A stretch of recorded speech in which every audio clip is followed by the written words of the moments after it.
Hello everybody, and it is me, Ultra Fud, or just simply Fud. It's been a while. I haven't been around for a while because I've been like really ill. Quite literally I've had like the flu and other illnesses, not to mention I'm allergic to almost everything in the world. So, without further ado, let's get this going. So streaming wars, I personally believe this is where gaming is going. With the announcement of things like digital consoles and streaming services that have been going for years, or even new streaming services that are coming to light, the problem we've got is lots of companies now fighting for exclusive titles and things to launch with, or even to monopolise. So you've got your current ones standing obviously on the PC, like things like Steam. These are massive things, like Steam is huge. And then obviously you've got the Epic Store, which is a lot more controversial, but I tell you what, it's doing well, it's starting to take off, and it's buying up everything. Microsoft have done their Game Pass now for a couple of years, and it as well is doing really well. Sony have had PlayStation now since like the PS4's release, which allows you to play lots of older games, or games that are modern but still like maybe even a year old. And I think this is where the problem is actually going to be heading, is it's all going to come down to what games the next gen consoles or even PC are going to have, because Microsoft are now integrating their Game Pass with PC. It's only in beta at the moment, but they're already doing it. And I think this is where we're heading. It's more of a digital market. And if things are cheaper digitally, and I've always said this, I would be happy to convert to digital. I love my physical copies, but I'm not paying 50 odd quid for a physical copy when I can pay £7 odd a month, for unlimited access to everything they have.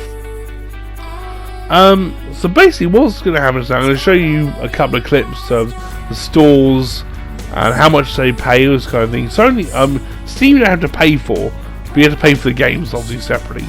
It's still a sort of live streaming service, but yeah, it's more like a shop. So Steam looks a bit like this. They got offers obviously there, and their new games titles. It's great for PC, everyone uses it. And now Microsoft on the other hand, they're charging $7.99 for a Game Pass that has some of their brand new games on there, a lot of their old games, but we're talking like, when I say brand new, I mean literally like Gears of War 5 is there.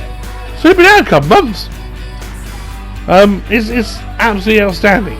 The Outer Worlds, Sony doing PlayStation now, they've bumped their prices down a bit to $8.99, but it still comes with the same back catalogue. And a few modern titles such as God of War, Uncharted, Persona. A lot of these games have been out a while. We're talking like since like the last February. And there's nothing, in my opinion, stopping Sony from like sticking something like, well, for argument's sake, Death Stranding came out last week.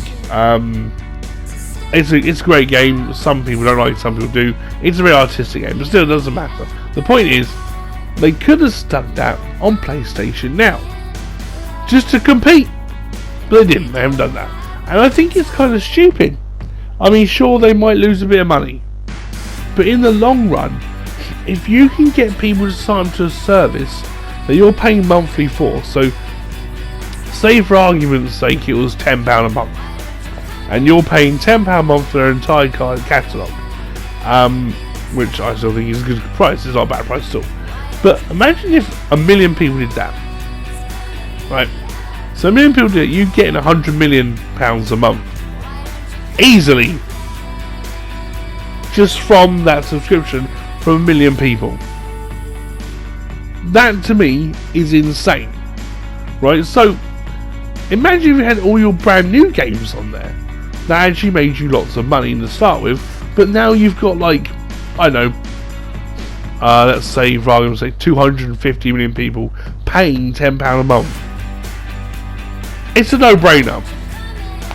Also, coming to the testing a game, say you had the choice of buying a game for $54.99, or you're on a Game Pass for $7.99 a month that allows you to play the game. You might not want to buy it, so you just leave it, and then that's it. You have to waste all your money just to get that one game. So you say, I don't want it. You just test it. And I think this is where gaming is heading. We are heading for streaming wars. It's who's got the best connection, best latencies, the best of everything, and you're going to need some good broadband in the next gen. Anyway, I'm back now, and I'm glad I've said this all to you, and I shall see you in this video or the next stream that I intend to do. Goodbye, be well, and choose wisely, and look up what you're looking up.